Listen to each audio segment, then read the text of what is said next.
السلام علیکم، welcome to novel سدو لائبریری چینل۔ تو بڑھتے ہیں اپنے ناول کی طرف۔ جب محبت کے بادل برستے ہیں تو ہم پور بارش میں شرابور اس خوش فہمی میں مبتلا ہو جاتے ہیں کہ محبت ہمارے اندر سرات کر چکی ہے، ہماری رگ رگ میں سما چکی ہے۔ ہم اس کو ہر ادا، ہر نظر، ہر راز سے واقف ہو چکے ہیں۔ ہمارے اور محبت کے درمیان کوئی پردہ نہیں ہے۔ یہی محبت کو جان لینے کی خوش فہمی، محبت کا یہ طلسم، یہ سحر ہمیں زندگی میں بڑا خوار کرتا ہے۔ اس کی زمین دل پر جب میراں کی محبت چھما چھم برستی ہے تو وہ بھی خوشگمان ہو گیا تھا۔ اس نے اسرار محبت پا لیے ہیں، اور اسی ضم میں اس نے آمنہ سے وہ شرط لگائی تھی، مذاق میں صحیح مگر اس وقت وہ بہت پراعتماد تھا۔ لیکن آج کھلا تھا کہ اس چار حرفی لفظ کی گہرائی و وسعت سے وہ اب بھی انجان تھا۔ یہ جتنی آسان ہے اتنی ہی مشکل بھی ہے، جتنی سہل اتنی ہی کھٹن بھی۔ یہ ریشم کے دھاگوں کی طرح خوبصورت، ملائم، نظر و دل کو خیزاں کرنے اور ٹھنڈک پہنچانے والے، مگر ایک بار یہ دھاگے الجھ جائیں تو پھر آپ لاکھ کوشش کر لیں سلجھانے کی، یہ الجھتے ہی جاتے ہیں۔ اس کا اعتماد، آمنہ کا یقین، آمنہ کا اقرار، اس کی خاموشی، اس لمحے سب اسی ریشم کی طرح الجھے ہوئے تھے۔ اس نے اپنے بازو کے حلقے میں سوئی اپنی شریک سفر کو دیکھا، جو اپنی شکست کی نوید سنا کے اس کے دل کو بے قراریاں سونپ کر خود پرسکون سو رہی تھی۔ بند کرو یہ بکواس فلم۔ ہال میں داخل ہوتے ہی اس کی نظر ٹی وی پر چل رہی تھی۔ کچھ ہوتا ہے پر پڑی تھی۔ تمہیں نہیں دیکھنا ہے تو باہر جاؤ۔ عثمان نے ٹی وی سے نظر ہٹائے بنا بے رخی سے مشورہ دیا۔ اس سے پہلے کتنی دفعہ دے چکے ہو؟ وہ کمر پر ہاتھ رکھ کر بالکل عثمان کے سامنے کھڑی ہو گئی۔ اب تو یاد بھی نہیں ہے۔ عثمان نے ہاتھ بڑھا کر اسے اپنے اور ٹی وی کے درمیان سے ہٹایا۔ وہ گرتے گرتے بچی تھی۔ یہ فلم نہیں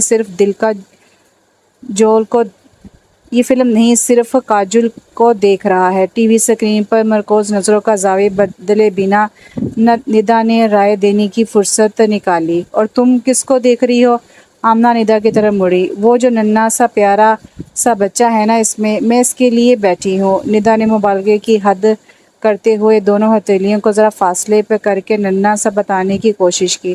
یہ فلم میں نے اسکول بنک کر کے دیکھی تھی۔ عثمان نے اپنا راز کھولا۔ شاید میں تب 7 یا 8 میں تھا۔ اللہ، تم نے اسکول بنک کر کے فلم دیکھی ہے؟ ہم تو یہ ہمت کالج میں، وہ بھی 3rd ایئر میں جتا پائے تھے۔ ندا کو عثمان کی ہمت پرخش اور اپنی کم ہمتی کا افسوس ایک ساتھ ہوا تھا۔ مجھے تو یہ سمجھ نہیں آتا کہ شاہ رخ کو محبت کس سے تھی۔ آمنہ ندا کے قریب ہی فرش پر بیٹھ گئی۔ کاجل سے یا رانی مکھرجی سے؟ دونوں سے تھی۔ صوفے میں دھنسے عثمان نے جواب دیا، ناممکن۔ محبت 2 بار اور 2 لوگوں سے ہو ہی نہیں سکتی۔ بالکل ہو سکتی ہے۔ تمہیں ہو گئی 2 بار؟ وہ پورے عثمان کی طرف گھوم گئی۔ ابھی تک تو نہیں، مگر رائٹ پرسن کے ملتے ہی ہو جائے گی۔ اگر تمہیں پہلی محبت واقعی ہوئی تھی اور سچی تھی تو دوسری بار محبت کبھی ہو ہی نہیں سکتی۔ پہلی محبت واقعی اور سچی تھی اور انشاءاللہ دوسری بھی ایسی ہی ہوگی۔ میں نہیں مانتی۔ جس دن تمہیں ہوگی نا اس دن مان لینا۔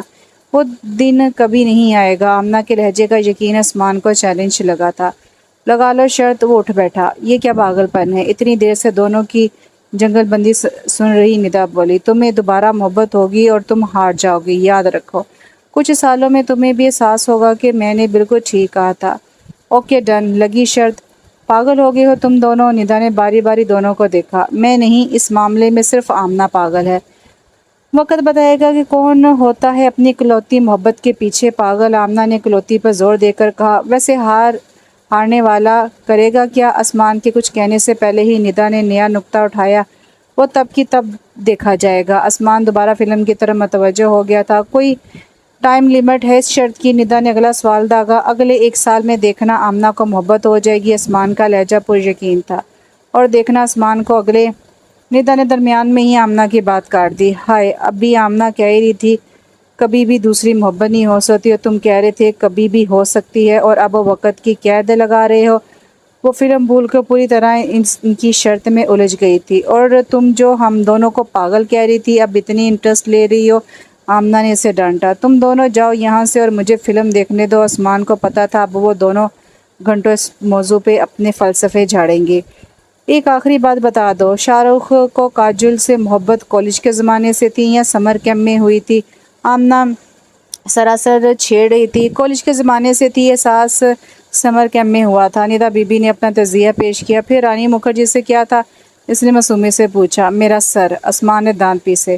چلو تم دونوں کھانا لگانے میں ہیلپ کرو میری۔ صبا آپی نے ہال کے دروازے سے ان دونوں کو آواز لگائی۔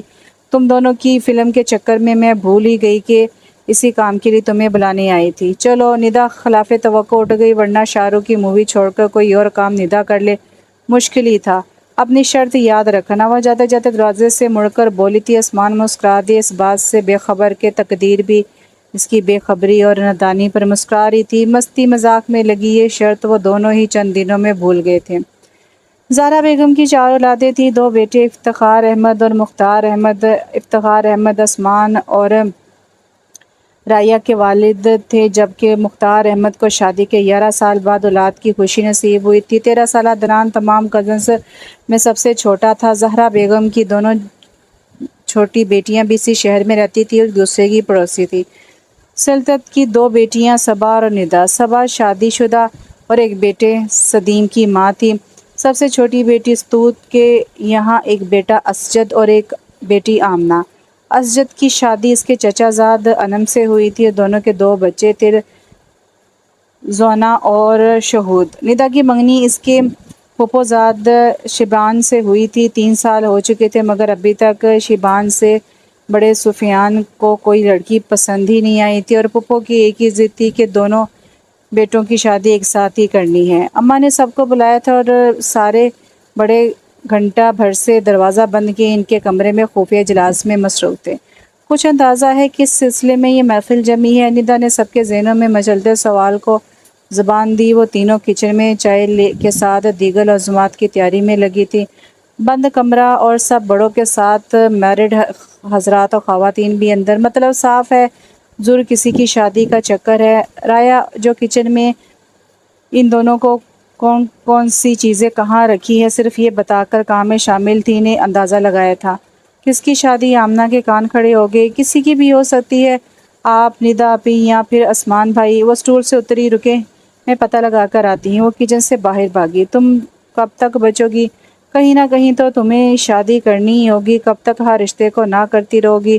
آمنہ کے چہرے پر سوچ کے پڑتے سائے دیکھ کر ندا نے جو اٹل ہے وہ اسے باور کروانے کی کوشش کی۔ میں کہاں شادی سے انکاری ہوں۔ وہ چاقو سے ولینا افسرند کیک کے برابر ٹکڑے کر رہی تھی۔ کسی رشتے کے لیے ہاں بھی تو نہیں کرتی ہو؟ ندا نے کڑھائی میں فرائی چلاتے ہوئے اسے دیکھا۔ میری ایک ہی شرط ہے کہ مجھے اسی شہر میں رہنا ہے، تم سب کے قریب۔ کسی دوسرے شہر میں تم سب سے دور جانے کا میں سوچ بھی نہیں سکتی۔ اس نے سلیقے سے کیک کے ٹکڑے پلیٹوں میں جمائے۔ میں نے امی سے بھی کہہ دیا ہے کہ جہاں سب کی مرضی ہو وہاں ہاں کر دے، بس وہ اسی شہر کے باہر نہ ہو، اور اگر اس شہر میں تمہارے لائق کوئی بندہ ملا ہی نہیں تو دیکھا جائے گا۔ تم ابھی ذرا جلدی ہار چلاؤ۔ ندا جو کمر پر ہاتھ رکھ کے اس کی طرف دیکھ رہی تھی دوبارہ فرائز کی طرف مڑی۔ اب وہ اسے کیا بتاتی کہ یہی تو ڈر تو اس کی بھی نیندیں اڑائے ہوئے تھا۔ چلے محفل برخاست ہو گئی اور سب کو چائے کی طلب ہو رہی ہے، تبھی رایا واپس آئے۔ کچھ پتہ چلا؟ آمنہ نے بے صبری سے پوچھا۔ باہر آئیں، سب پتہ چل جائے گا۔ وہ کیک اور چپس کی پلیٹیں اٹھا کر پھر باہر نکل گئی۔ اتنا سسپینس؟ دونوں نے ایک دوسرے کو دیکھا اور اپنی رفتار بڑھائی۔ وہ دونوں ابھی کچن سمیٹ ہی رہی تھی کہ انم بھابھی اور صبا آپی آ گئی۔ انہوں نے بتایا کہ ماموں جان کے دوست کے بیٹے کا پرپوزل رایا کے لیے آیا ہے اور سب کو پسند بھی آیا ہے۔ جب وہ اماں کے کمرے میں پہنچی تو سب وہاں سے جا چکے تھے۔ عثمان جو کچھ دیر پہلے ہی باہر سے آیا تھا اماں کی عدالت میں اپنے اعتراضات پیش کر رہا تھا۔ رائی تو ابھی بچی ہے، یہ ندا کی شادی کریں یا پھر یہ آمنہ کا رشتہ طے کر دیں۔ وہ اماں کے پیروں کے قریب فرش پر بیٹھا تھا۔ ان دونوں کے نظر آتے ہی اس سے ان کی شادی بھی یاد آ گئی۔ ویسے بھی رائی ان دونوں سے چھوٹی ہے، اس لیے ان کو پہلے نکالے۔ بوڑھی ہو رہی ہے؟ ہاں بوڑھی نہیں ہو رہی ہیں بلکہ تم بڈھے ہو گئے ہو، ندا تلملائی۔ یہ نصیب کی باتیں ہیں بیٹا، آج رایا کا نصیب جاگا ہے، کل آمنہ کی باری ہوگی۔ رہی ندا تو پتہ نہیں کس حور پری کا انتظار ہے سفیان کو۔ تو آنٹی سے کہیں سفیان کو چھوڑیں اور شیبان کو بلائیں۔ اور ان دونوں کی شادی کر دیں۔ اس نے ندا کے دل کی بات کر کے اسے اپنی طرف کرنا چاہا۔ رائی تو بہت چھوٹی ہے، اللہ تمہاری زبان مبارک کرے۔ ندا نے چپکے سے دل میں دعا کی اور آسمان کو گورا۔ اب اتنی چھوٹی بھی نہیں ہے ریا جتنا تم وہ ویلا کر رہے ہو، انم بھابی نے کہا۔ ہاں تم چپ ہی رہو، اتنے دنوں کے بعد کسی فنکشن اور شادی بیاہ کا ذکر ہو رہا ہے، یہ نہیں کہ خوشی مناؤ۔ لگے اعتراض کرنے، صبا آپی نے بھی اسے لتاڑا۔ اماں آپ تو سمجھے۔ ان سب سے مایوس ہو کر وہ پھر اماں کی طرف مڑا۔ گھر میں رائی اور عدنان کی وجہ سے ہی تو رونق ہے، اس میں بھی آپ رائی کو دوسرے گھر روانہ کر دیں گی تو گھر قبرستان لگے گا۔ یہ بدفعلیں تو منہ سے نہ نکالو۔ اماں نے ہول کر آسمان کے شانے پر ہاتھ مارا۔ اس کا ایک حل ہے۔ اتنی دیر سے سامعہ بنی رایا نے زبان کھولی، ساری نظریں اس پر ٹھہر گئی۔ آسمان پورا اس کی سمت گھوم گیا۔ فوراً آسمان بھائی کی شادی کر دیں، اس نے سب کے دل کی بات کو زبان دی تھی۔ سال 2 سال میری شادی کا سوچنا بھی مت۔ وہ بدمزہ ہو کر پہلے والی پوزیشن میں پھر اماں کی جانب مڑ گیا۔ واہ، تو گھر کی رونق کے نام پہ میں شادی نہ کروں؟ بس بے ساختہ ہی رایا کی زبان پھسلی تھی۔ اگلے ہی پل وہ منہ پہ ہاتھ رکھ کر باہر بھاگی۔ سب کے کہہ کے بھی رایا کے جملے کی طرح بے ساختہ تھے۔ لو اب یہ اپنے منہ سے خود کہہ رہی ہے۔ اس کی بے باکی پہ اماں کے چہرے پر حیرانی اور آواز میں صدمہ تھا۔ کچھ سبق لو اس سے۔ آسمان نے ندا اور آمنہ کو مخاطب کیا، تم دونوں کو بھی خود اپنی زبان سے یہ فرمائش کرنی پڑے گی۔ ارے اب تم ان معصوم لڑکیوں کو تو مت بہکاؤ۔ صبا آپی نے اس کی پیٹھ پر دھماکہ جڑا۔ ابھی صرف بات چیت ہو رہی ہے، آج کل میں شادی تھوڑی نہ کر رہے ہیں۔ لڑکی کی نئی نئی نوکری ہے اور اس دور کے لڑکے تو میری سمجھ سے پرے ہیں۔ نوکری مل جانے کے بعد انہیں سال 2 سال اور تمہارے جیسوں کو تو پتہ نہیں کتنے سال شادی نہیں کرنی ہوتی۔ اماں نے اسے دلاسا دینا چاہا۔ ویسے قاعدے سے تو فی الحال بلکہ فوراً تمہاری شادی ہونی چاہیے۔ انم بھابی نے اسے گھیرنے کی تیاری کی۔ میں یہاں رائی کی شادی روکنے کی بات کر رہا ہوں اور درمیان میں آپ میری شادی گھسیٹ رہی ہیں۔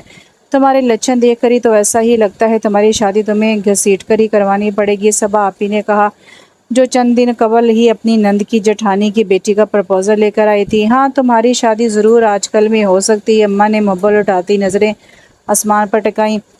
میری شادی کے لیے ایک لڑکی درکار ہوگی، پہلے وہ تو ملے۔ اپنی دانست میں آسمان نے بڑے پتے کی بات کی تھی۔ لڑکی بھی مل جائے گی، تم حامی تو بھرو، اماں نے کہتے ہوئے سب سے بے نیاز سوچ میں گم کیک اور چائے سے انصاف کرتی آمنہ کو دیکھا اور ان کی نظروں کا تعاقب کرتی ندا کا منہ کھلے کا کھلا رہ گیا۔ صبا آپی، احتشام بھائی آئے ہیں۔ ندا نے اندر جھانک کر اطلاع دی اور وہیں سے پلٹ گیا۔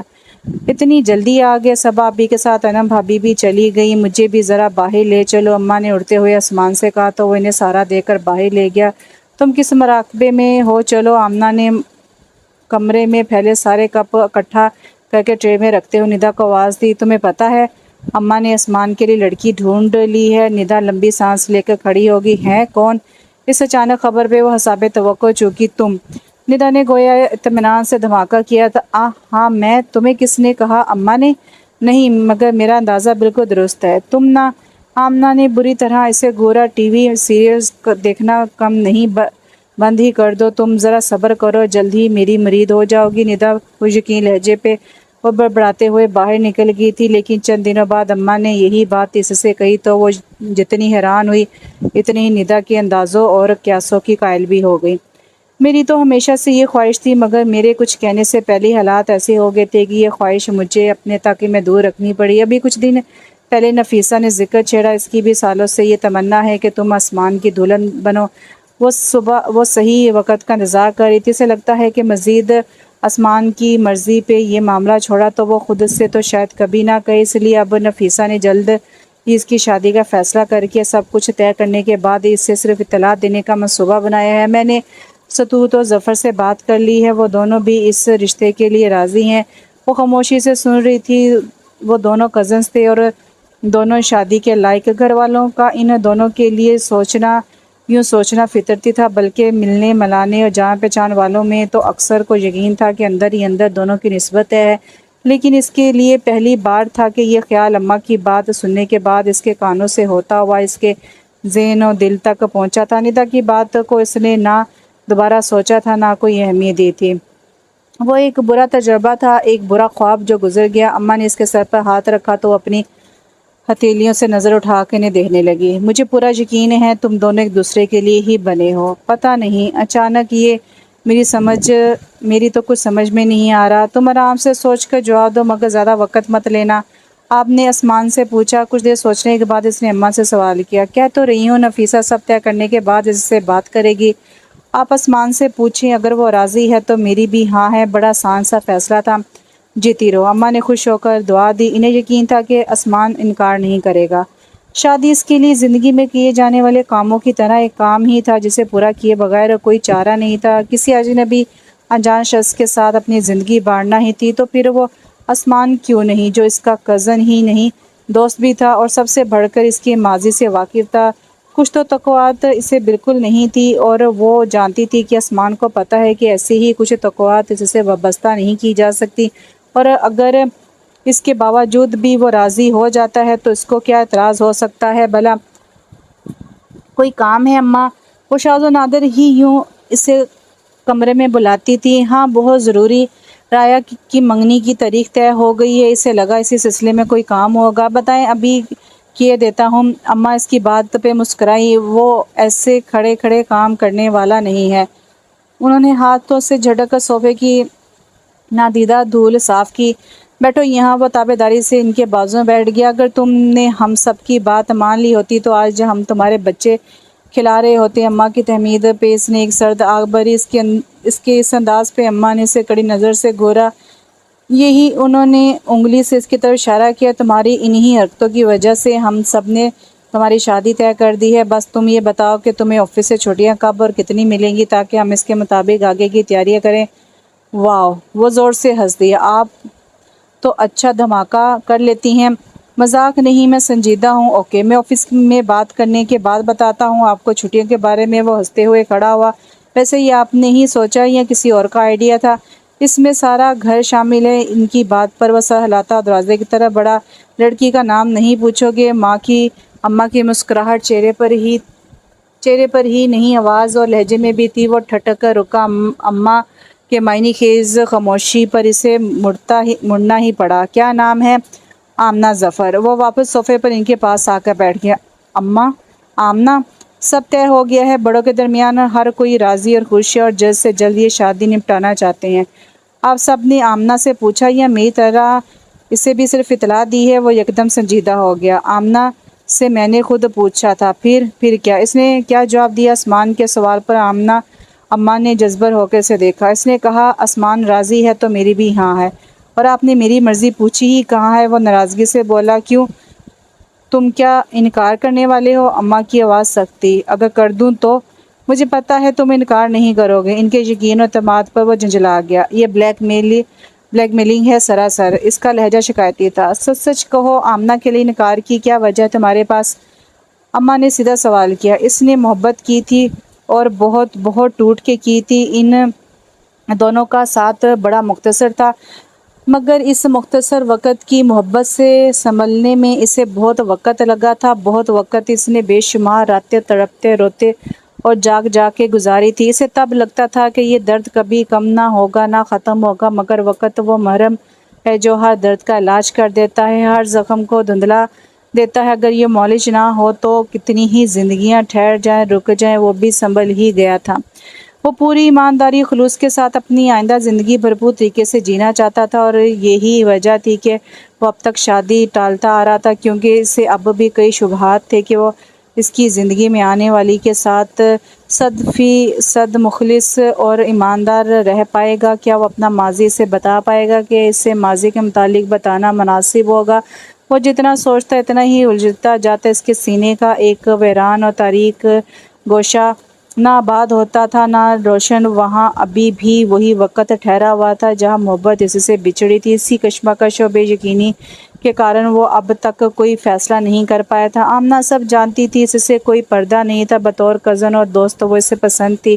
فیصلے پر پہنچنے سے پہلے اس نے اپنے اندر کا کچھ جان کر یا انجانے میں مگر نظر پھیر کر اندازہ ضرور کیا تھا. کتنا بھی سوچ لو تمہیں آمنہ کے لیے انکار کی کوئی وجہ نہیں ملے گی. اس کی پرسوچ خاموشی پہ اماں نے کہا تو اپنے خیالوں سے باہر نکلا. آپ سب فیصلہ کر ہی چکے ہیں تو اب میں کیا کر سکتا ہوں؟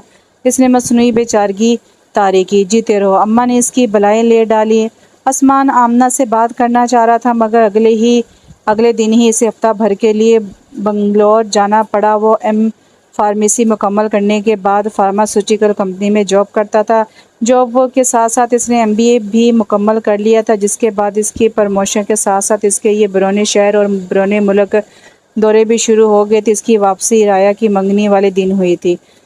وہ ہسٹری کے نوٹس لے کر پڑھنے کے ارادے سے بہت دیر سے سیڑھیوں پر بیٹھی تھی، مگر توجہ ہسٹری کے نصاب سے بھٹک بھٹک کر نصاب محبت میں الجھ رہی تھی، جہاں دل نشین آہٹیں تھیں، کوسے قزح جیسے خوابوں کی تتلیاں تھیں، اور کسی کے جذبے لٹاتی نظر کے تصور کا اثر تھا کہ مسکراہٹ جولیوں سے لپٹی تو چھوٹ ہی نہیں رہی تھی۔ یہ عمر کا وہ دور تھا جہاں جذبوں پر نئی نئی بہاریں آئی تھیں، اور یہاں بکھرے رنگوں کا اثر اس کے چہرے کو گلاب بھی کر رہا تھا۔ آسمان گیٹ سے اندر آیا تو اسے دیکھ کر ٹھٹک گیا۔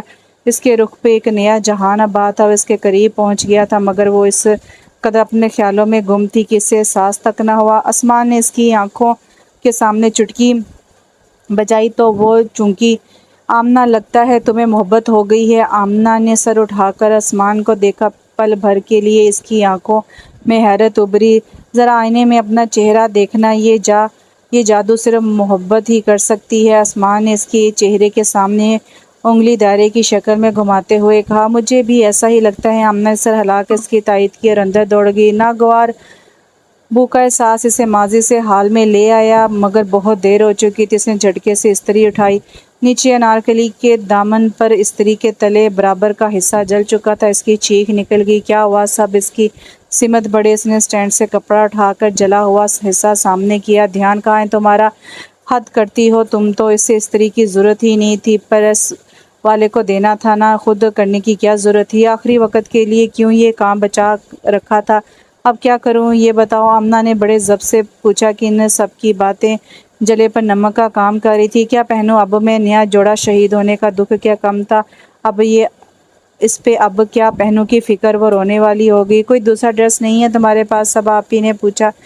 نیا کچھ نہیں ہے۔ عید والا ڈریس میں نے نگار آنٹی کے یہاں فنکشن میں پہنا تھا، اور آج اس فنکشن کے سارے ہی مہمان ہمارے یہاں بھی ہوں گے۔ یہ اس کا عید والا ڈریس پہننے سے صاف انکار تھا۔ میری کوئی ساڑی پہن لو، صبا آپی نے آفر دی۔ مجھے نہ آپ کے بلاؤز آئیں گے، نہ آپ کے ڈریس۔ ندا کے کپڑے مجھے چھوٹے ہوں گے اور بھابھی کے بڑے۔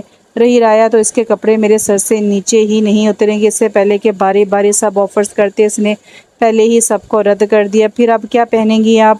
بیوٹیشین سے میک اپ کرواتی۔ رایا کو بھی تشویش نے گھیرا۔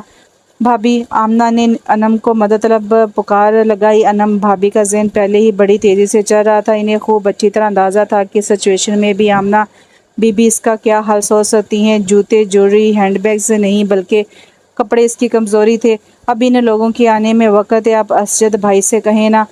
تم اس وقت مارکیٹ جاؤ گی؟ صبا آپی نے سدیم کی شرٹ کے بٹن بند کرتے ہوئے حیرت سے اس کی بات کاٹی۔ گھر میں خالہ جان کو پتہ چلا تو سوچ لو کیا حشر ہوگا تمہارا۔ ندا نے اسے ڈرایا۔ کسی کو پتہ نہیں چلے گا۔ بھابھی آپ بھائی کو دیکھیں، ورنہ میں ندا کو لے کر جاتی ہوں۔ اس نے اپنی چادر اور ہینڈ بیگ کی تلاش میں نظر دوڑائی۔ کیا میں بالکل نہیں آ رہی تمہارے ساتھ؟ میری پوری تیاری باقی ہے۔ وہ اپنے کپڑے اٹھا کر باتھ روم میں بھاگی۔ دیکھتی ہوں بھابھی باہر نکلی۔ واہ آمنہ آپی، آپ ہی ایسے وقت میں شاپنگ کا سوچ سکتی ہیں۔ رایا سے رہا نہیں گیا تھا۔ کوئی ایسا ڈریس لینا جس پر یہ سب چیزیں چل جائیں۔ صبا آپی نے اس کی جویلری سینڈل کی طرف ایکسیسریز چل جائیں۔ صبا آپی نے اس کی جویلری اور سینڈل کی طرف اشارہ کیا۔ اس نے ان کی تسلی کے لیے سر ہلایا۔ اللہ کرے بھائی فری ہوں اور چلنے تیار ہو جائیں۔ اس نے بآواز بلند دعا کی۔ جلدی جاؤ گیٹ کے باہر، اور پہلی دکان میں جو ہوگا اس میں سے کچھ لے کر فوراً واپس آؤ۔ خبردار جو تم نے دکانیں کھنگالی۔ بھابھی نے اسے تنبیہ کی۔ جیو بھابھی۔ آمنہ نے انہیں گلے لگا کر شکریہ ادا کیا اور چھپتی چھپاتی گیٹ کے باہر آئی، جہاں آسمان منتظر تھا۔ وہ بنگلور سے کل رات ہی واپس آیا تھا۔ اس کی نظر آتے ہی اس نے بائک سٹارٹ کی۔ کہاں جانا ہے؟ آمنہ کے بیٹھنے کے بعد اب بائک آگے بڑھاتے اس نے پوچھا۔ بھابھی نے نہیں بتایا، انہوں نے صرف یہ کہا ہے کسی ضروری کام سے مارکیٹ جانا ہے۔ آمنہ نے اسے شہر کے مشہور بوتیک کا نام بتایا۔ اس وقت تو وہاں سے کیا لینا ہے؟ آمنہ نے دبے لہجے میں سے کچھ دیر پہلے والا سانحہ گوشہ گزار کیا تھا۔ اس ڈریس کے علاوہ بھی اور کپڑے ہیں نا تمہارے پاس؟ تو تمہارے گھر سے وہ لے آتے ہیں۔ ابھی شاپنگ کا وقت کہاں ہے؟ نہیں ہے، وہ جلدی سے بولی۔ مبادہ وہ بائک کا رخ گھر کی سمت نہ موڑ لے۔ مطلب نیا ڈریس نہیں ہے؟ آئندہ کسی اوکین کی تیاری کرو تو اس سے زیادہ کپڑے بنوانا تاکہ یہ لاسٹ منٹ شاپنگ کے لیے نہ دوڑنا پڑے۔ اسماء نے مشورہ دیے ہوئے اسے کیا بتاتی کہ ہر بار کی طرح اس نے اس بار بھی ایک سے زیادہ کی ہی تیاری کی تھی، مگر امی نے جلد متوقع شادی کی دہائی دے کر سب اپنے قبضے میں کر لیے تھے۔ اگلی بار تمہارا مشورہ یاد رکھوں گی۔ اب کیا رو رہی ہو؟ آمنہ کی لمبی خاموشی پر اسماء نے چھیڑا۔ اگر اس وقت تم ساتھ نہ چلتے تو ضرور رو رہی ہوتی۔ بوتیک میں سے 2 اسٹائلش سے پلازو سوٹ پسند آئے تھے، ہلکا گلابی سلور گرے۔ وہ فیصلہ نہیں کر پا رہی تھی کون سا لے، یہ فائنل کر دیں۔ اسماء نے گرے سوٹ اٹھا کر سیلز مین کو تھما۔ یہ کلر شاید مجھ پہ سوٹ نہ ہو۔ آمنہ کنفیوز تھی۔ جو بھی ہے اب تمہیں اس کا عادی ہونا پڑے گا کیونکہ یہ میرا فیورٹ کلر ہے۔ پھر ٹھیک ہے، اس نے گلابی سوٹ پرے کر دیا۔ ارے واہ، تم تو بڑی فرما بردار ہو۔ زیادہ خوش فہم نہ ہو، پہلی بار ہے اس لیے مان رہی ہوں، آمنہ نے جتایا۔ کاؤنٹر پر آمنہ سے پہلے ہی اسماء نے پیمنٹ کر دی۔ ہماری شادی طے ہونے کی خوشی میں میری طرف سے۔ آمنہ کے اعتراض پر شاذ سے مسکرایا۔ تو پہلے کہتے نا، یہ تو میں نے اپنے بجٹ کے مطابق پسند کیا تھا، صرف افسوس ہوا۔ باہر نکل کر بائک سٹارٹ کرتے ہوئے رک کر وہ اس کی طرف پلٹا۔ آمنہ، وہ اسے پکار کر ذرا رکا تھا، تم نے شادی کے لیے ہاں کسی پریشر میں آ کر تو نہیں کی ہے نا؟ نہیں، اور تم نے پورے ہوش و حواس میں اپنی مرضی سے ہاں کی ہے، تم تو سب جانتی ہو، بلکہ میری واحد ہمراز رہی ہو۔ میں تمہیں یقین دلاتا ہوں کہ میرا گزرا کل کبھی ہمارے لیے مسئلہ نہیں بنے گا۔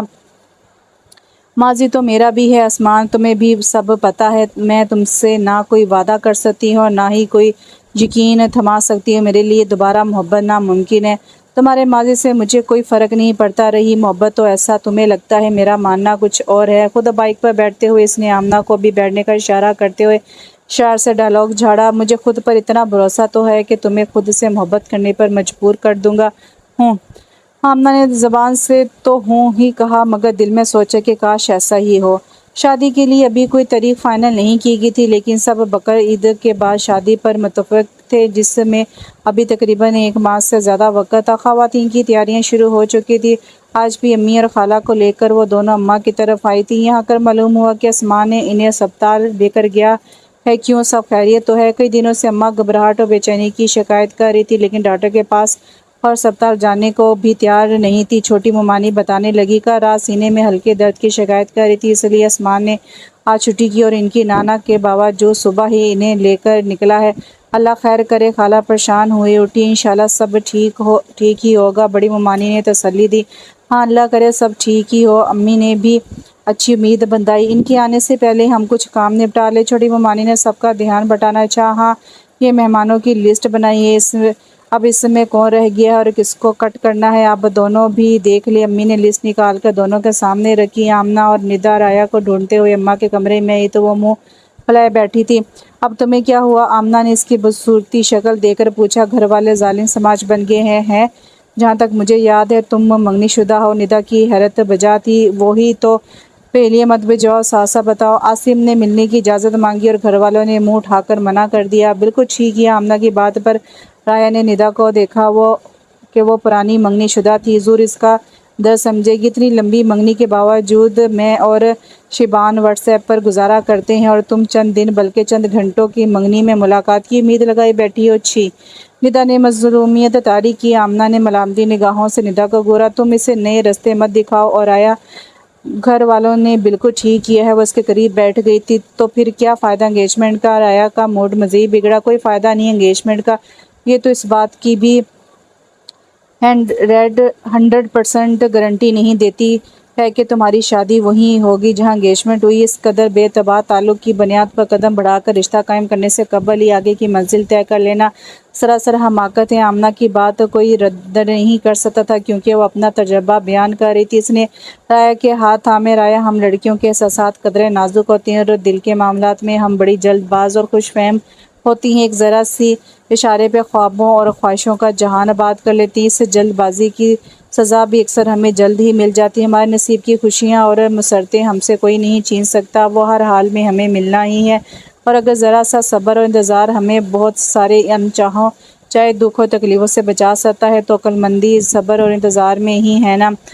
آپ شاید ٹھیک کہہ رہی ہیں۔ تمہیں پتہ ہے عاصم کی فیملی والے 2 سال بعد شادی کا کہہ رہے تھے اور اس بات کی وجہ سے انہیں فوراً ہی انکار کر دیا گیا تھا۔ وہ تو انکار کی وجہ جاننے کے بعد وہ لوگ اگلے سال عید کے بعد شادی کے لیے راضی ہوئے تو یہاں بھی سب نے سنجیدگی سے اس پر غور کیا۔ ایک ٹھوکر کے بعد کوئی بھی غیروں میں اتنی لمبی منگنی کے لیے تیار نہیں تھا۔ پرانی غلطی سے سبق لے کر ہی ملنے سے روکا ہے تمہیں، اس کا لہجہ ہی نہیں، چہرہ بھی اداس ہو گیا تھا۔ آمنہ آپ کی باتوں نے مجھے پوری طرح کنونس کر لیا ہے۔ تھینک یو، رایا مسکرائی۔ لیکن اس بات کے لیے عاصم کی امی نے فون کیا تھا اور انہیں یوں منہ اٹھا کر نہ بول دیے، مجھے یہ بالکل اچھا نہیں لگ رہا۔ عاصم کی امی سے کس نے بات کی تھی؟ شاید اماں نے۔ تو پھر پریشانی کس بات کی؟ اماں نے ہرگز منہ اٹھا کر انکار نہیں کیا ہوگا۔ ان کا سلجھا دلیل والا اور قائل کرنے والا انداز تو تمہیں بھی پتہ ہے، اور تمہیں بڑی فکر ہو رہی ہے۔ مجھے یہ بالکل اچھا نہیں لگ رہا۔ ندا نے رایا کی نقل اتاری۔ کیوں نہ ہو، ہونے والا سسرال ہے میرا۔ اماں تمہاری یہ بے باکیاں سن لیں نا تو کل ہی شادی کر دیں تمہاری اماں نے۔ آمنہ نے رایا کے سر پر چت لگائی۔ دوپہر کے بعد عثمان اور اماں بھی آ گئے۔ کئی سارے ٹیسٹ ہو چکے تھے اور پرسوں کا انجیوگرافی کا اپائنٹمنٹ تھا۔ سبھی فکر مند ہو گئے تھے۔ اماں ہی سب کو تسلیاں دے رہی تھیں۔ ہسپتال کے مرکز چکر اور انجیوگرافی کے بعد ڈاکٹر نے فوراً انجیوپلاسٹی تجویز کی تھی۔ آج چونکہ انجیوگرافی کے رپورٹس ملنی تھی، اس لیے سبھی اماں کی طرف اکٹھا تھے۔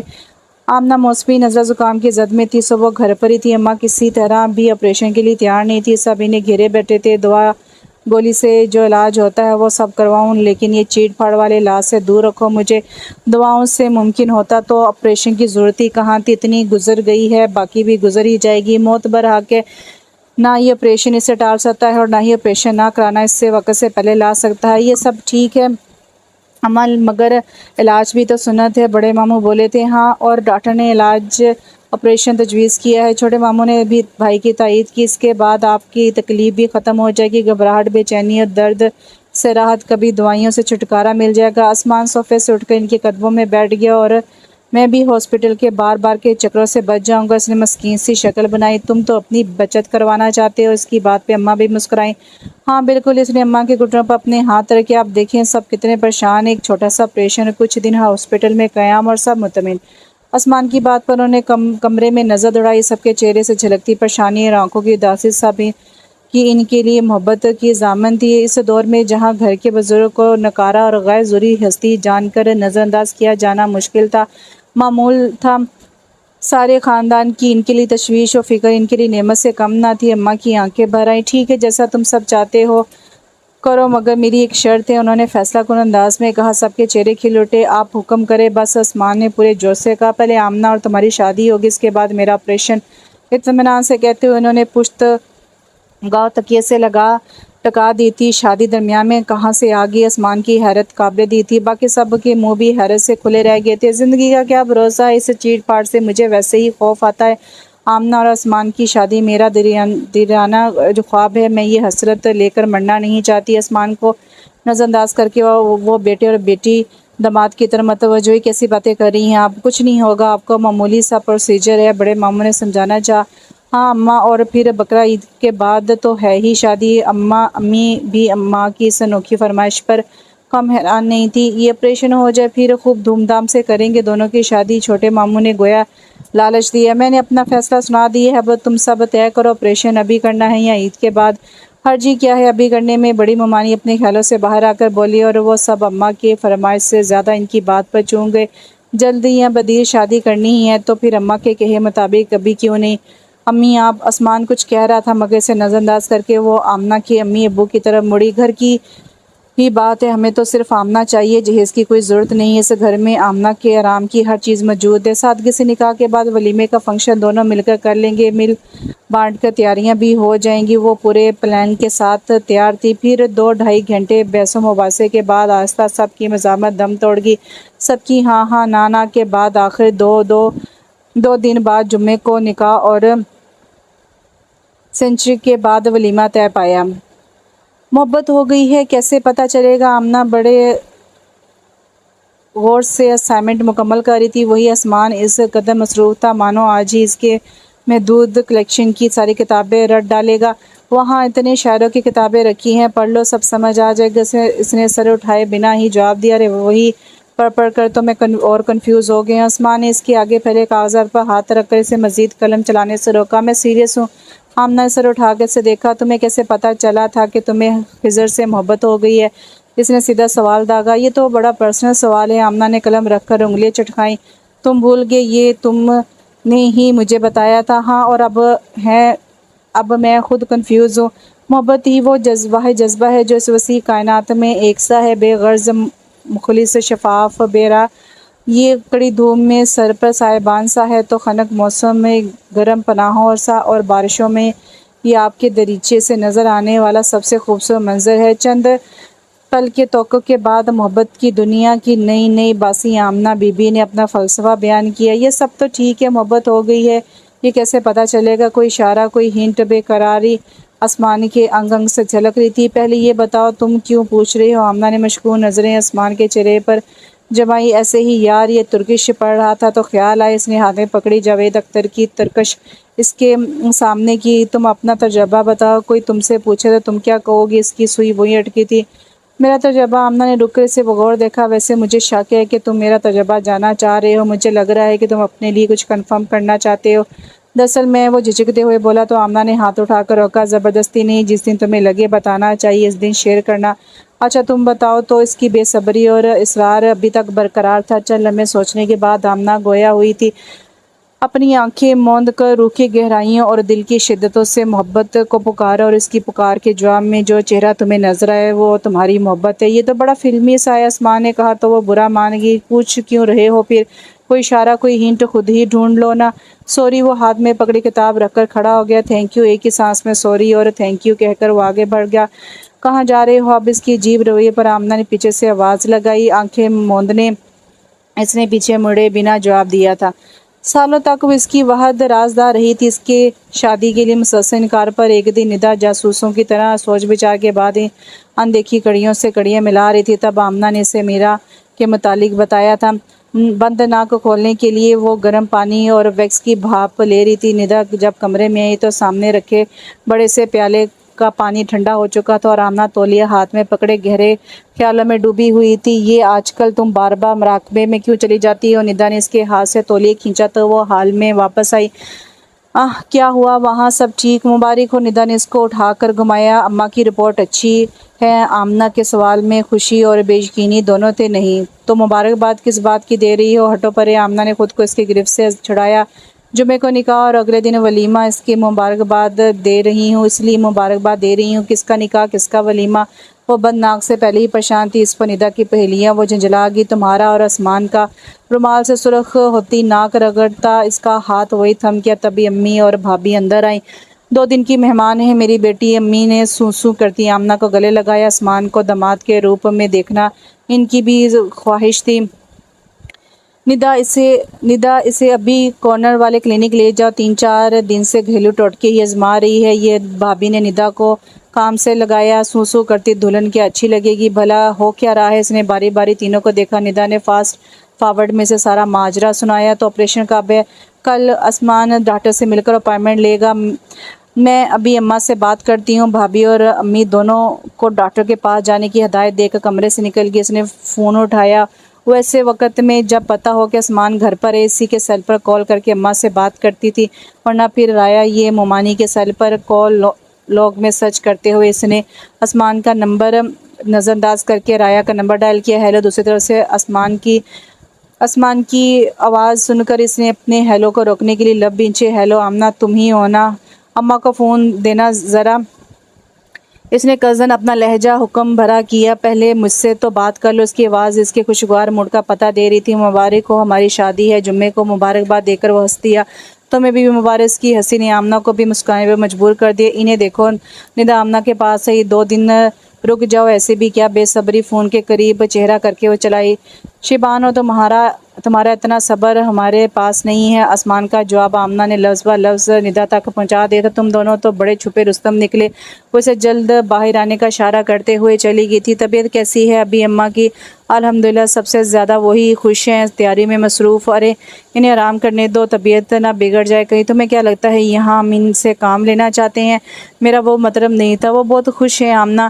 ادران کی پیدائش کے بعد آج میں نے انہیں دوبارہ اس قدر خوش دیکھا، اور ان حالات میں شادی کے باوجود اماں اور سب اس قدر خوش ہیں کہ میں سوچ رہا ہوں کہ میں نے بہت پہلے ہی تم سے شادی کیوں نہ کر لی۔ ذرا بات تو کراؤ اماں سے میری۔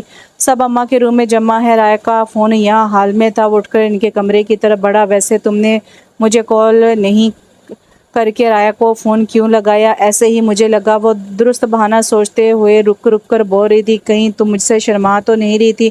اپنی بات کا مزہ لے کر اس نے کہکا لگایا، ذرا سیلفی تو بھیجو ایک اپنی، میں نے آج تک تمہیں شرماتے ہوئے نہیں دیکھا۔ آسمان وہ احتجاجاً چیخی تھی، میں فون رکھ رہی ہوں، ارے رکو، دے رہا ہوں، اماں کو بات کرو۔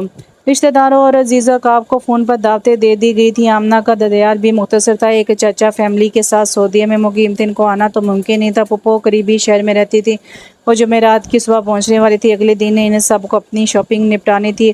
اف ندا، تمہیں سب پنک کے ہی شیڈز پسند آ رہے ہیں، ابھی تم نے 2 سوٹ اسی کلر میں لیے ہیں۔ صبا آپی نے اس کے ہاتھ سے گلابی ریڈی میڈ سوٹ لے کر ایک طرف کیا تھا، پھر یہ بوٹل گرین کیسا رہے گا؟ ندا نے سامنے لگے ڈھیر سے دوسرا سوٹ کھینچا۔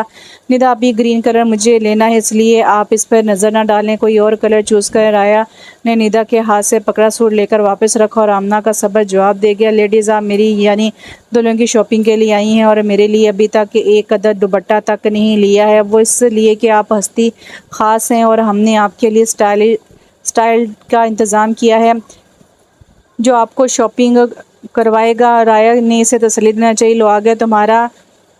بھابی نے اس کے اشانے کے اوپر سے باہر دیکھتے ہوئے کہا تو اس نے بھی مڑ کر دیکھا، باہر آسمان اپنی بائک کھڑی کر رہا تھا۔ یہاں آسمان کا کیا کام؟ اسے سچ میں سر پکڑے، تمہاری شادی کی شاپنگ ہم آسمان کی جیب سے کریں گے۔ ندا نے ان چاروں کا منصوبہ بتایا۔ اس سے کیا ہوا؟ آسمان اندر آئے تو آمنہ پر نظر پڑتے ہی پوچھا، آمنہ نہیں چاہتی کہ ہم تمہاری پسند سے شاپنگ کریں؟ صبا آپی نے اسے مزید چڑھا، اچھا۔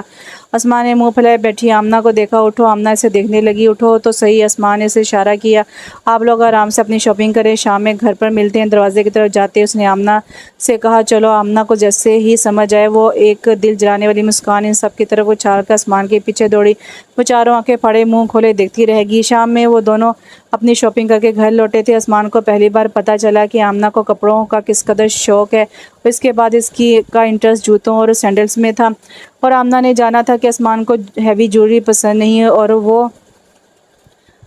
پولو نیک والی ٹی شرٹ بھی نہیں پہنتا تھا۔ یار یہ شادی تو بہت تھکا دینے والا کام ہے۔ اندر آتے آسمان بیٹھ کے کنارے سے بیٹھ کر جوتے نکالتے ہوئے بولا، جوتے اتار کے اس نے اپنا رخ گھونگھٹ میں چھپی آمنہ کی طرف دیکھا، تم اس طرح کیوں بیٹھی ہو؟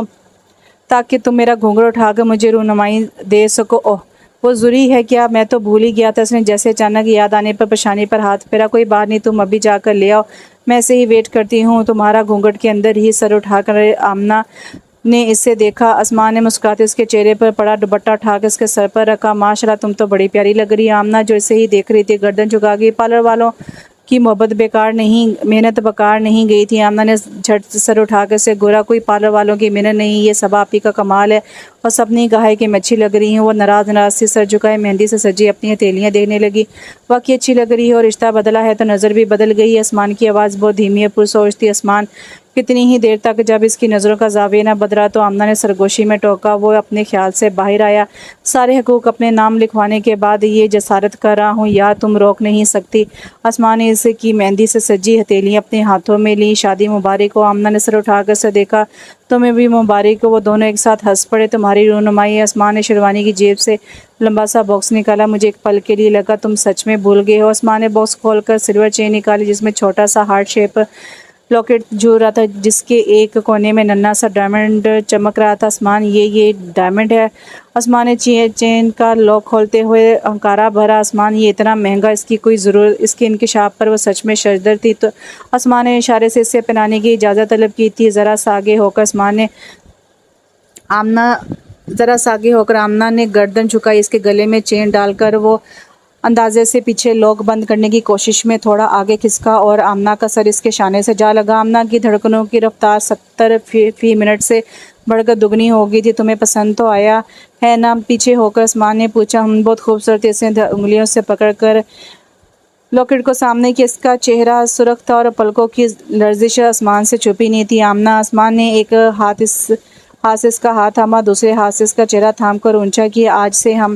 اچانک ہی باہر کوئی بڑی بے دردی سے دروازہ پیٹ رہا تھا۔ اس وقت دونوں سے حیرانی سے ایک دوسرے کو دیکھا۔ بھائی آسمان، بھائی! رایا دروازہ پیٹنے کے ساتھ ساتھ اس سے بھی پکار رہی تھی۔ آسمان چھلانگ لگا کر دروازے تک پہنچا تھا۔ اماں!